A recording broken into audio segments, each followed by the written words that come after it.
that the coronavirus doesn't touch. All see Black Lives Matter demonstrations. Oppression is brought out. So unfortunately, because I just feel like we're going down this road, we've been down this road before. Like we've had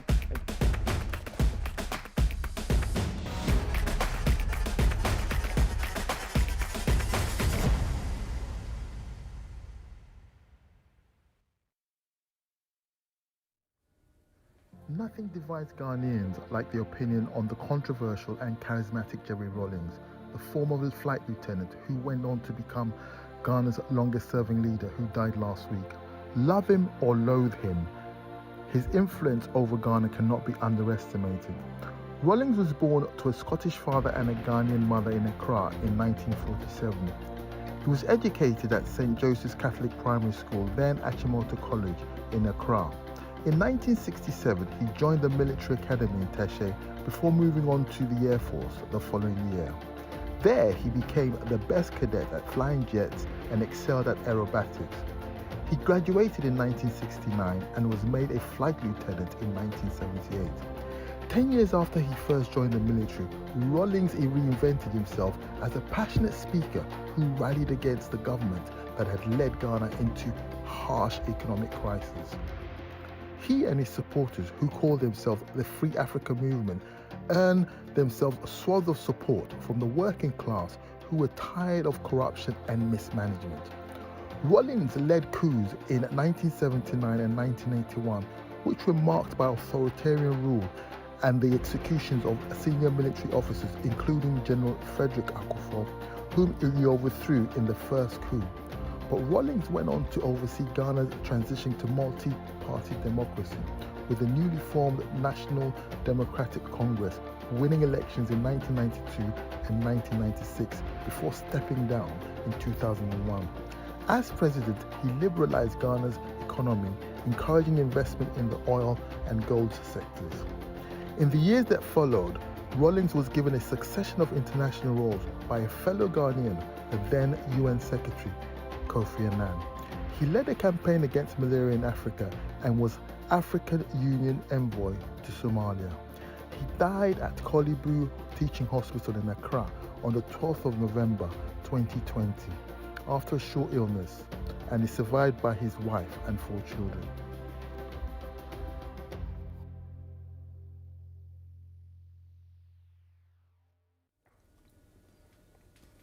Hello and welcome to Your Voice. My name is Gabriel Renu. On tonight's show, we're going to be discussing the life and legacy of Jerry John Rawlings, President of Ghana for consecutive terms from 1993 to 2001. With me, first of all, I'm pleased to welcome media entrepreneur and public analyst Rotimi Pedro and journalist and broadcaster Tet Kofi. A real pleasure to have you both join us on the show. Rotimi, can parallels be drawn between Kwame Nkrumah and Jerry Rawlings? Yeah, without a doubt. I mean, they're both great sons of Africa. And from the Pan-African perspective, they provided the pathway, Nkrumah from the independence movement and Jerry Rawlings from the progressive politics movement. They have, both of them have personality, contrarian personality. While you can say of a Jerry Rawlings, with one breath, is an idealist, with another breath, is a pragmatist. And you can see that through his policies and politics all through. Nkrumah, with another breath, would rain imperialist invectives on the colonial masters. At the same time, is able to embrace conservatism as well. In a way, I mean, there are similarities, but there are differences as well. They also can be two different people entirely, but from the Pan-African perspective, what they represent to us is purely one, from the independence movement, which is Nkrumah. They led the way for every one of us. And from the progressive movement, Africa, Rawlings remains a symbol of progressivism.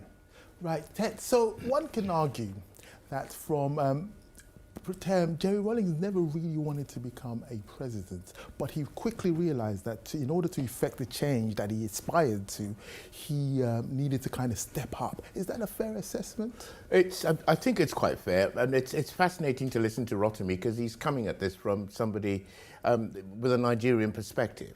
I happen to believe that Rawlings is, after Nkrumah, the most important figure in Ghana's political history. And because he is such a Marmite figure, people who love him loved him, and people who hate him absolutely loathed him. But what is very true to say, and I was living in the country at the time, and I suffered the excesses of the junior ranks of the military at the time. If Rawlings hadn't come along, the explosion that would have hit Ghana would have been so massive that it would have led to the loss of thousands of lives.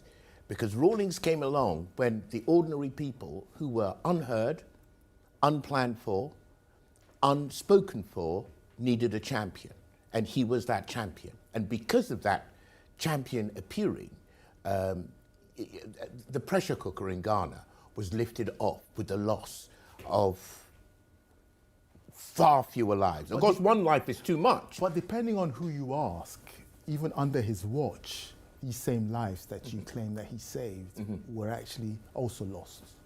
Well, I remember writing a piece about him in my column, and somebody said that, look, I mean, you're painting Jerry Rawlings as a class warrior, as a class savior, and that actually very many ordinary people, like the market mammies, I was there. I mean, I saw these things where anybody who was in the commercial nexus was painted as the enemy of the revolution.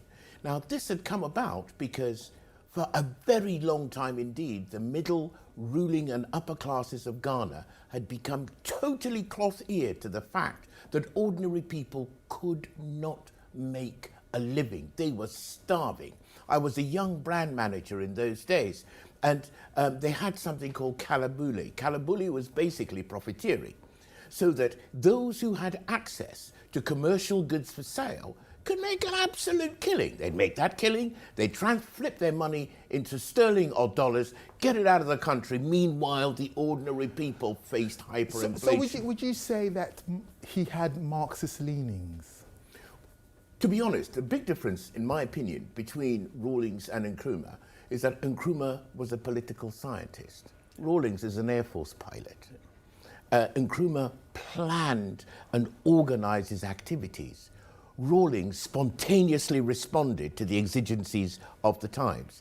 So whether you call him a Marxist or whatever is up to you. But as far as I'm concerned, he was definitely left of center because he was advocating for the ordinary person. When the middle classes, people who might look like me, were really kind of didn't have such a hard stone in their shoe at the time. Right. So, Rotimi, how should he be remembered based on what we've just heard? It takes away from, I will take the key from what you just said. What you need to remember, like Ted said, is that these class structures that we inherited from the colonial masters needed a counterforce to actually balance the economy out. And those were things like Nkrumah and Rawlings stood for. Some Africans, some countries in Africa succeeded. I think Ghana succeeded because of Rawlings. The upturning of that political structure is still ongoing in several African countries. Nigeria, for one, you still have a top-down economic structure where the top are very rich and quite a lot of the people at the bottom are not. That's what the first revolutionary movement in Nigeria, which we were talking about earlier, Buhari tried to do as a copy from Jerry Rawlings in 79 and 83 in Nigeria.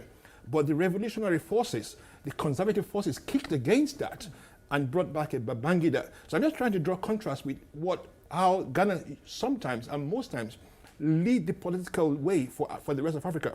You might think Nigeria is the bigger cousin, but sometimes we take political cues from Ghana in terms of how they. You can contrast Buhari 83 with with Rawlings in 79.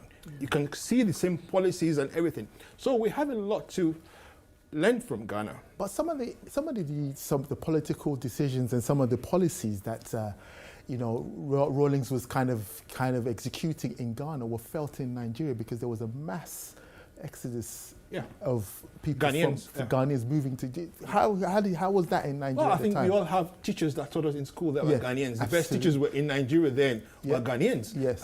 And you find that, look, my literature teacher in Nigeria was Mr. Kwame, yes, and he taught me literature.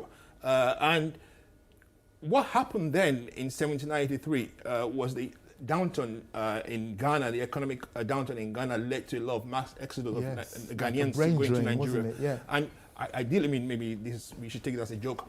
The current Ghana must go bag that we call Ghana must go today is actually an invective we use in Nigeria to say, oh, Ghana must go and they must go in those bags. They must take all your things in those bags and leave Nigeria. So there was a mass deportation in 83 and 1983. Ghanaians were moving back to Nigeria in droves. Yeah. So Ted, based on that information, can one actually say that, you know, Rawlings adopted some sort of dictator moves based on some of the methods that he used to kind of get the when he started, it was a big, and it was a coup. He did the first coup, June 4th. I will never forget that day. It's the first time I heard mortar rounds and rifle rounds fired in anger. And he handed over power July, September. 112 days. 112 days later, unheard of. Yeah. Then it went to Dr. Hilla Liman. A couple of years later, he was back because Liman just took Ghana downwards. But here's the thing, you see, we talk of political naive. I look back now and I see that we were all somewhat politically naive because the fundamental underlying problem within our economy was one of productivity. If you don't invest in the economy, you won't create value in that economy. And what was basically happening was that we were all creaming off the top of the economy, but nobody was producing or putting anything back. Naturally, you would get less and less and less to sell. That money that was being sold, that was being made, would go to the ruling political classes. And that's what exactly created the situation for Rawlings. Now we understand about issues like production, like managing the economy. Back in those days, inflation was so hyper that actually nobody thought beyond next week. Right. It's very difficult for a man of your generation to understand or imagine something like that. We lived through it. Right. And so all of these things drove the politics of the time. So when people come back and blame Rawlings for the things that happened, it's very easy for them to talk. They've never seen anything As they say, most times it gets bad before it gets better. I mean, if you look at it overall, you probably find that Ghana is in the right place today. So we're going to have to leave it for there, guys. Thank you, Ted, and thank you, Rotimi. So we're going to take a short break now, but please join us again for part 2, where we will be continuing the conversation. See you in a few minutes.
Welcome back to Your Voice with me, Gabriel Renu, where we're discussing the life and legacy of J.J. Rawlings. The people I've spoken to seem to have a very strong view on Rawlings, whether positive or negative. I'd like to explore that a little and ask where there are such differing opinions of this man. Earlier today, I spoke to Kwame Owusu Danso. Here's what he had to say. Does Jerry Rawlings have any relevance amongst young Ghanaians of today? Yes, to a very large extent, he does. He does have a lot of influence, but it depends on which category of people or young people we are looking at. He founded what we describe as the CADA, which now transmogrified to become the National Democratic Congress. And so to those people, he was like a godfather to them. He was like a demigod to those people. And, you know, the principles that defined who his person was and the principles that characterized his administration is what was imbibed in those people. So to a very large extent, within the context of the foundation upon which he brought about the CADA system, the people who found themselves in that system were largely influenced by Jerry John Rawlings and the things that he stood for. However, there's also a dissent in respect of the fact that certain group of people who also suffered at the hands of Jerry John Rawlings in that particular era, obviously will not be influenced by him and by the things that he did. Because many of those who say that some of the atrocities that were committed against the parents of these people and the grandparents of these people could have been avoided. So for those people, he would never find favor in their eyes. So it's a mixed bag of the people that he directly impacted by reason of the fact that he set up a certain system that would work, and the people who also suffered, you know, as a result of some of the decisions that he took when he was a military leader. So it's a mixed bag of feelings. You cannot be certain about, you know, the influences that he would have on the generality of the Ghanaian young people. However, it is very instructive to also make the point that irrespective of all the disagreements, irrespective of all the things that have gone on or wrong in this country, largely it appears that some of the things that he stood for, the principles of probity, accountability, social justice, equity, and whatnot, are things that finds expression in the activities of the people that we have now, particularly young Ghanaian men and women who are very progressive, young Ghanaian men and women who want to see the development and the advancement of democracy in this country. And so to that extent, one can safely assume that he impacted some level of, if you will, he had some level of influence somewhat in amongst the youth and in the youth of this country. Thank you so much for your time, Kwame. It's been great talking to you. Here for this part of the program, still with me, I have Ted Kofi, and I'm pleased to welcome news analyst Joseph Dankwa to the show. Joseph, they say a country gets a president they deserve. Yeah. So did Ghana deserve Jerry Rawlings at the time of his presidency? When Jerry Rawlings sees power, he comes in two parts, the 79 era and the 81 era. 79 was military against military, and in 81 he overthrew a democratically elected government which was led by Dr. Hilary Mann. Mm. At that particular time, when he came in 79, the country was at a certain point where there was chaos. But then elections were going to be held 2 weeks prior to that coup in June 4th. And so therefore there were many people around saying that it wasn't necessary. And those who suffered the consequences of his actions during the June 4th era were not properly tried. That's one aspect. Then you came to the 81 aspect, where there was a long reign of 11 years of tyranny, where you had him running around, persecuting his enemies, crippling businesses of the local businessmen at a particular time, and not allowing individual Ghanaians to exhibit that entrepreneurship. So that was a problem there we had. And many of those who spoke up their minds were even in prison. You had people like the Free Press, John Kublai who died in prison.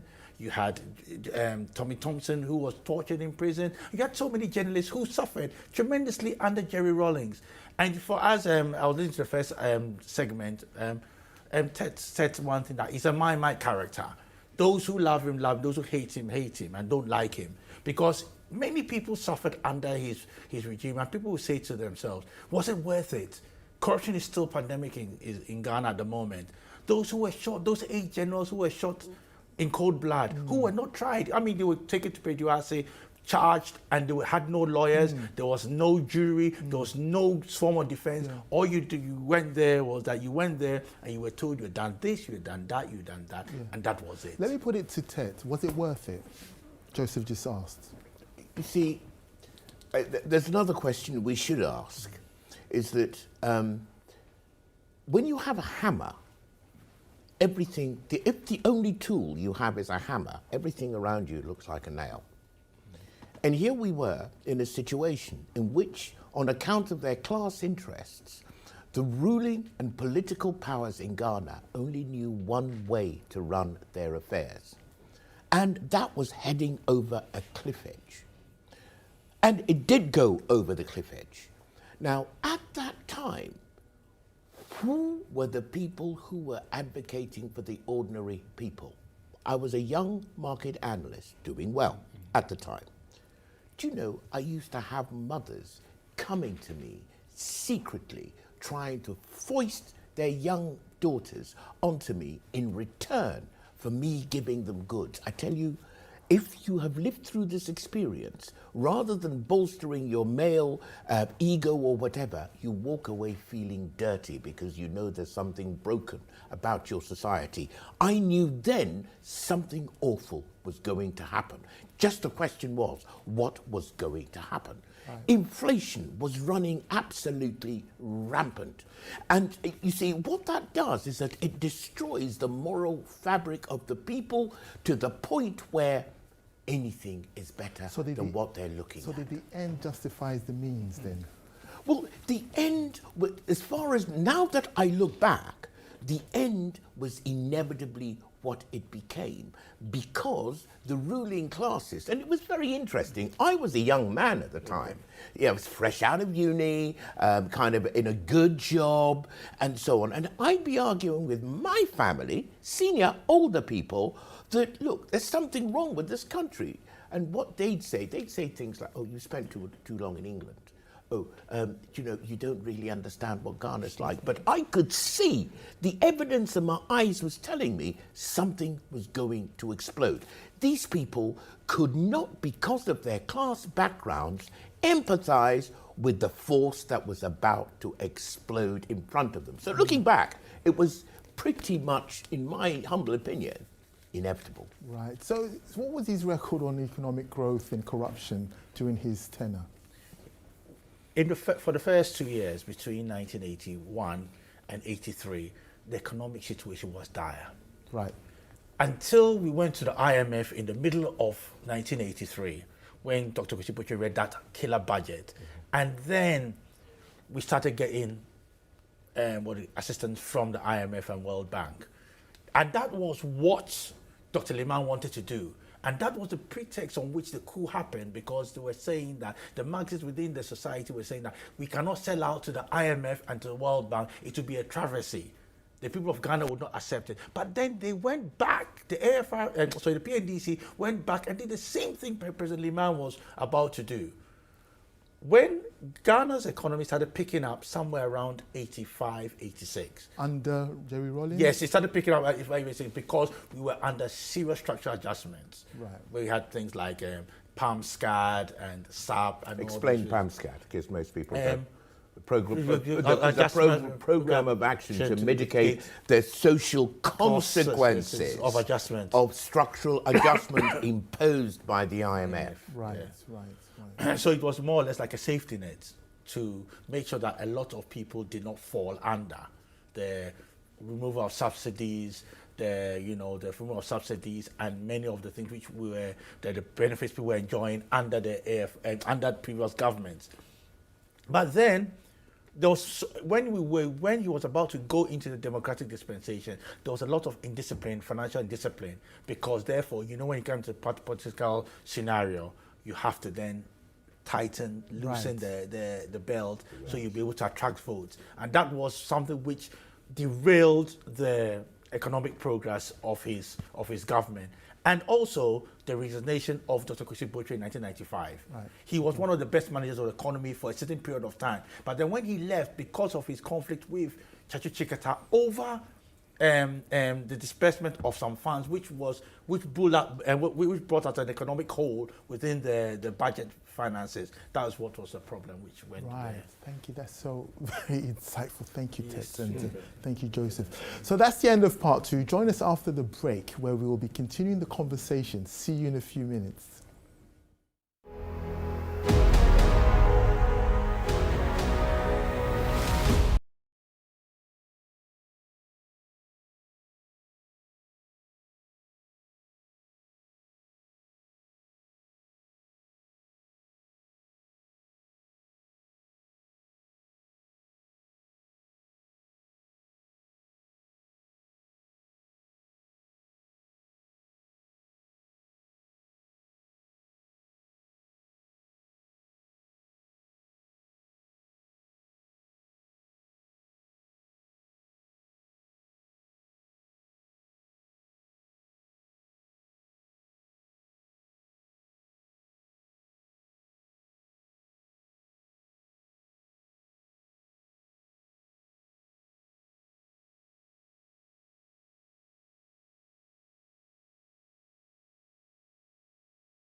Hello and welcome back to Your Voice. I'd like to look more into the private personal life of Jerry Rawlings. What drove him and what were the key relationships in his life? Here to discuss this with me, I'm pleased to welcome to the program journalist and broadcaster Afia Dom, and we're joined by Rotimi Pedro. So, Afia, was his public life the same as his private life? That's a good question. I think when it comes to Jerry Rawlings, there's lots of contradictions, isn't there? And lots of things that are parallel and not so parallel. So, you had someone who went from to coups to leading us to democracy, and that is a you know, polarized, literally worlds apart. And I think you can probably reflect that in his personal life as well. We know that Jerry Rawlings, Scottish father, Ghanaian mother, who unfortunately only died about a month ago now. She lived to 101. But his father, he never knew. His father disowned him. And that was very pertinent in Jerry's life, and it really accounted for a lot of his personality and why he did the things that he did, why he was so strong, perhaps so charismatic, because he felt that he was in some way ousted for his family. So he had to be very strong in that way. But also, strangely enough, he did have this real Scottish connection. That's probably why I have a Scottish accent, because it led to there being quite a sizable Ghanaian community in Scotland, of which there still is now. You know, Ghana and Scotland have real connections, and that is because of Jerry Rawlings, yet his father disowned him. Again, such a big contradiction. And like I said, that's just Jerry Rawlings all over, isn't it? And he visited Scotland. I met him when he was in Scotland.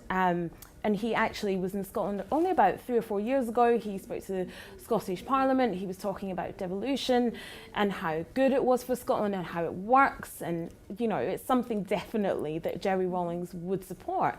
And I think that when we talk about Jerry Rawlings, the personal man, and Jerry Rawlings, the guy that we saw who was so charismatic, who gave all those speeches, who garnered a nation and an underclass to rise up and literally free him from prison. You know, I think that in his personal life, in some ways he was the same, and in some ways he was a man who had to prove himself to this father that he never knew, and this country that he kind of took on for his own. Thank you very much, that's very insightful.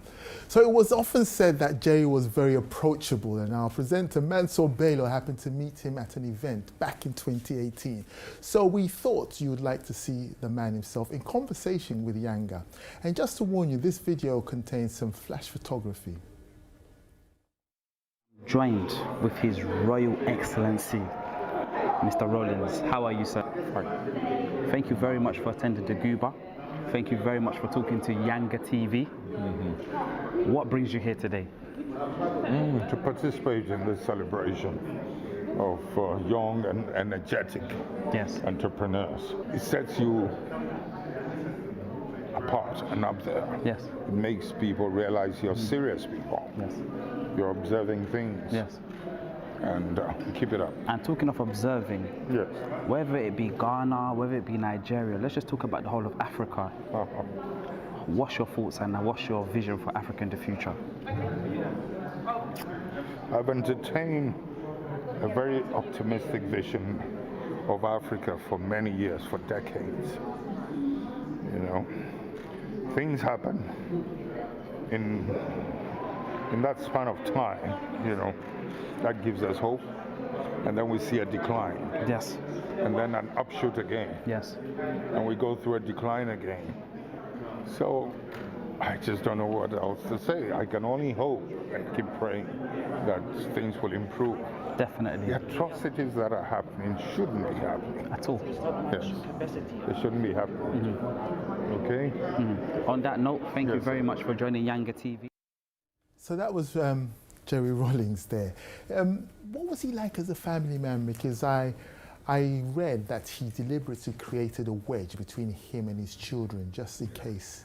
Talk us through that. I thought that video was quite a vintage Rawlings. I mean, very approachable, and he's a frequent visitor to Abuja. I met him once in Hilton, Nikon Hilton, and we chatted for about 15 minutes talking about Pan-Africanism. And this is someone that never met before, walking off the lobby, and former head of state, and we chatted for 15 minutes. So I think to answer your question, I think his relationship with his father, or the lack of it, actually created his worldview politically, and perhaps maybe his family life as well. I mean, as you said, it created a wedge between himself and his children, because he's a daredevil pilot, acrobat, expert, and he knew at some point in time death may come calling, maybe much earlier. He thought maybe much earlier than when it actually did 2 weeks ago. So he wanted to insulate his children from the pain of, in case his daredevil politics, 3 times coup plotter, and 3 times lucky that he was never executed, would catch up with him. So it created a dark wedge, and you can say it's not unconnected with the pain he felt as a child growing up, not knowing his dad. So here's a quote for you, Fia. Christianize me, if you may, but don't try to Europeanize me. This was from Jerry Rawlings. It's a bit rich coming from a man who's half Scottish, don't you think? Oh, absolutely.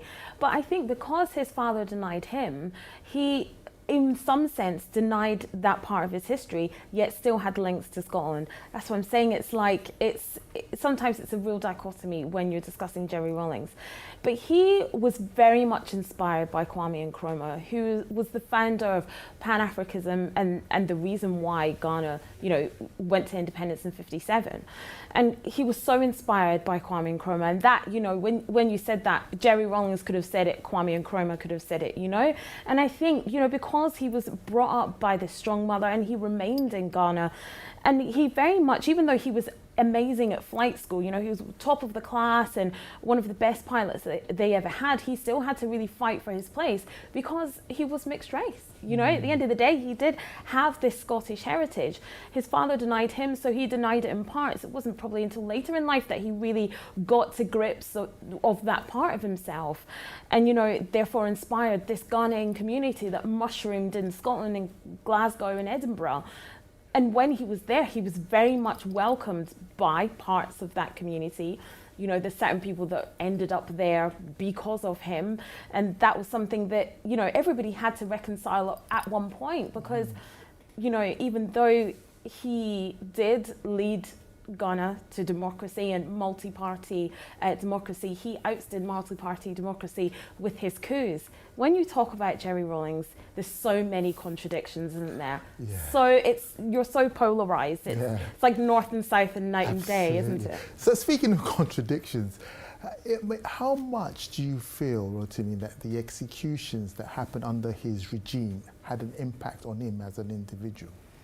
Yeah, well, perhaps maybe you could go back to the first question about maybe that's the way why he thinks he needs to insulate his children away from the loss of him if that happens. So I think there is an element of if you live by the sword, you may one day die by the sword. So he understood that very well, and he understood the fact that he's a military guy, he's in governance, anything could happen, and in a way he actually helped us understand how we can transmute from if you look at his journey, in the 70s, it was a chaotic Ghana, and he was part of that chaos. In the 80s, it was almost like autocratic Ghana, and it was part of that chaos. It was part of that autocracy as well. And in the 90s, early 90s, it was part of a democratic, liberal democracy, which Ghana has now become and leading the way for Africa. I wouldn't say in the 90s it was liberal. Yeah. And I think you could still say he was part of that chaos. Okay. Yeah. Absolutely. In the 90s? Absolutely. Okay. In what way was he part of that chaos? I mean, yes, we had multi-party politics back. Yes, he founded the NDC. But like you so rightly have said, he got there by killing generals and army leaders. If not for the fall of the Soviet Union and the Cold War, he would have continued on his socialist Marxist dream. If not for the IMF saying, you need to embrace capitalism so you can continue to be bankrolled. Was he doing socialism in its complete entirety or part socialism? It was part socialism, certainly, but he would have definitely gone for full-on socialism had it not been for the Cold War, had it not been for him being forced to turn to capitalism and realizing that actually that is the way forward, and that was the way forward for Ghana. In the 60s and 70s, there was coup upon coup upon coup, absolutely, and it was chaos. But he brought coups himself. He had a freedom movement so strong, they released him from prison and saved him from execution. That's chaos. And that chaos continued, right into the 90s. And in 2001, when he finally stepped down, and we thank God that he did, so that you could have free and fair elections, that is when Ghana really started to grow. That is when the economy started to expand. And that's partly because people who left during the Rawlings era returned because they weren't scared that they were going to be killed. They returned to find literally the bones of their ancestors. That's how deep it was. Well, why I did say more liberal democracy in 90s was the 1992 constitution that actually ushered in a constitutionally mandated government. But how did we get to the constitutionally mandated government? We got there by a coup. Yeah, but that's the autocratic 80s that I talked about, or the chaotic 70s, late 70s. But in the 90s, Ghana took a decisive turn for a liberal democracy by signing the constitution into law. Yeah. And you need to give him credit for that, for birthing that movement forward. Yeah. Thank you so much, Rotimi. That's the end of part 3. Join us after the break when we will be wrapping up the discussion on this edition of Your Voice right here on Yanga TV. Don't go anywhere.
Hello and welcome back to Your Voice. In this final part of today's show, we're going to be looking at the legacy of this man in Ghana, in Africa and beyond. Before we get into the main discussion with my live panelists, I would like to start by sharing the conversation I had with my final 2 earlier guests, Kofi Henanku and Ebenezer Efanye-Dadze. Let's hear from Mr. Henanku first. Now, one of the things you hear people say very often in terms of his legacy is that this is a man who came on 5 pillars. And the pillars are probity, accountability, transparency, social justice, and integrity. Now, the question for many is, did he fulfill this or even live by these himself? And there are those who feel that no, he didn't live by them because he carried out certain human rights abuses in the way that he did them. There are some who even believe that he amassed wealth for himself, although till date, people have not been able to prove that against him. And so he instilled that kind of discipline in terms of integrity into public office. He's also a man who brought some dignity to the ordinary people, because this is a man who was a man of the people, because he could go into the gutters and clean. He could go onto the rail tracks and build the rail lines with people for food to be transported from the hinterlands. He would take off his shirt and do all this and command people with his baritone voice and that kind of energy and exuberance. People really fell in love with him. So he also whipped that a certain discipline in the country, especially in the youth. And you could see that that discipline background was from the military, because you know the military is a place for discipline. And he kind of instilled that in Ghanaian people at the time of his rule. But also some will tell you that, well, it was more of fear rather than discipline. And so people feared him, because if you could succeed in 2 coups, then obviously you are that seen like a caricature or a monstrous figure. And so some people feel all that was more of fear for him. And that is why when he left the scene after nearly 19 years, people feel that the country is worse or the same as it was when he claimed to have redeemed the country, because they believe that he didn't build the right building blocks in terms of institutional capacity, and that it was more of his strength. And so when he left the scene, nothing really has changed. Today, people will tell you that corruption may be worse than it was before when Rawlings carried out his coup. And so it's been a mix of many things. In 1979, he will be remembered as a selfless patriot who led a house cleaning exercise within the military, although unfortunately it spilled over into the civilian world, and he readily handed over power. In 1981, he rode on the back of leftist agitation. Within 1 year, in the Bonapartist fashion, got rid of his allies and brought the full force of the new liberal market into our country, which was characterized by economic recovery programs, structural adjustment, redundancy, closure of factories, etc., etc. In 1992, he brought constitutional rule, which has reinforced the neoliberal paradigm in our country. He was populist. He could identify himself with the people, but his economic policies and his political policies earlier on was not the right thing for our country. It was a good legacy. Right. Thank you so much for your time. It's been a great pleasure talking about the life of Jerry Rawlings. Thank you. Well, still with me, I have on my panel Afira Dom, and it's a warm welcome back to news analyst Joseph Dankwa. Yeah. One thing I noticed about the story of Jerry Rawlings, you don't necessarily have to go too far to find an average Ghanaian who's been affected by Jerry Rawlings, whether it be a member of their family falling into some of the executions that were carried out in Ghana. Why is that? Because he was totalitarian. When you're totalitarian, you affect every aspect of the individual. Everything about them is under the rule of the people in power. But is that the legacy? The legacy of Jerry Rawlings is as we said earlier, it's ambivalent. Depending on where you stand, you see him as a tyrant and you might see him as a hero. But for some of us who've taken an objective stance, we see him as a person who cannot be innocent of the crimes of 79 and 81. And even in 1995, when there was a demonstration called the Kumi Prekun demonstration, which means, it's in Akan language, it means kill me at once. It was in relation to the VAT. When VAT was introduced, people in Ghana said no, they couldn't take such a measure because economically things were hard. And then when people went on demonstrating, his government organized thugs and they shot people in the street corners of Accra. 5 people died. And that was even within the so-called democratic dispensation. And even then there were question marks about it. You see, so his legacy is one of ambivalence. But, for instance, you look at the generals who were killed. When they were trying to be rehabilitated by the President Kufuor, who brought out the National Reconciliation Committee, Jerry Rawlings was very angry about it. And these are some of the things you wonder that, okay, fair enough, even if he had a legacy which people admire, why didn't he even accept the wrongs he did while he was It's a very interesting one there, Fia, because, you know, on one hand he's this charismatic leader, and on the other hand he's a very rambunctious character. How can we kind of, you know, just kind of find, what can we remember him for? We have to remember him for everything. We have to remember all the sides of Jerry Rawlings. So we have to remember the flight lieutenant, the brilliant airman, the charismatic speaker, the man who ordered the murder of generals and people that were in power, the man who drove people from his own country, the man who started a populist movement, a man who started an uprising, a man who brought democracy to Ghana, a man who was the father of a fourth republic, a man of the people. He is all of these things. And that is hard to reconcile. And I think that's why, going back to your first question, is that you can find any ordinary Ghanaian who has been, you know, touched by Jerry Rawlings' life and his rule in every which way, whether it's, you know, my family, which had members of my family, you know, murdered by Jerry Rawlings, or whether it's someone who just left Ghana because they didn't want to live under that rule, or someone who repatriated, or someone who was part of the NDC when it was founded, someone who's running in office now for the NDC. You know, he brought about multi-party politics. You can't deny that. But you need to be able to realize how he did. Yeah, we know that he was forced to. We know that it was because of the IMF and all that, and the fall of the, you know, communism and everything. You have to be able to reconcile yourself with all those parts of Jerry Rawlings. But I don't think Jerry Rawlings reconciled himself with all those parts of him. For him to apologize in front of a Truth and Reconciliation Committee shows that he had no remorse for all the things that he did. So he didn't apologize? No. And you can be the father of the Fourth Republic. You can be a man of the people, but you are still a murderer. Right. So is he still a murderer? Well, he's got blood on his hands. What about the good stuff that he did? Yes, but then you cannot take, you look at the good stuff, look at the bad stuff, but you always have to remember that people's lives changed.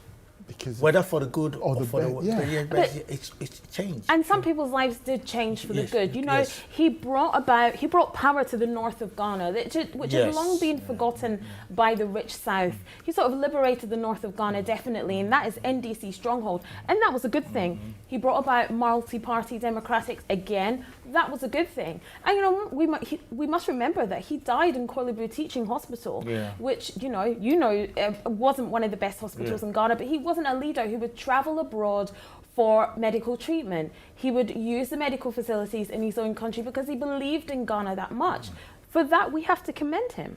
Right, okay. So, did you commend him? Well, I have my reservations, but he's left a legacy.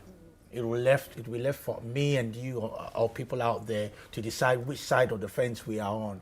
So what is that legacy? That legacy is one of what F.Y. said is multi-party democracy, being the first man to be signing off death warrants willy-nilly, another to maybe also awakening the political consciousness of the individual Ghanaian.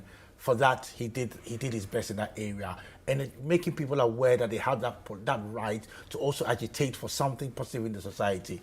That one, I'll give it to him. But then what negates all that is his human rights record, which all of us as individuals realize that the human rights of an individual does not surpass the economic benefits of any individual. So isn't that the politics in general in Africa, where you have to kind of do some heavy-handedness to kind of get what the outcome is? Yeah, you can be heavy-handed without spilling blood.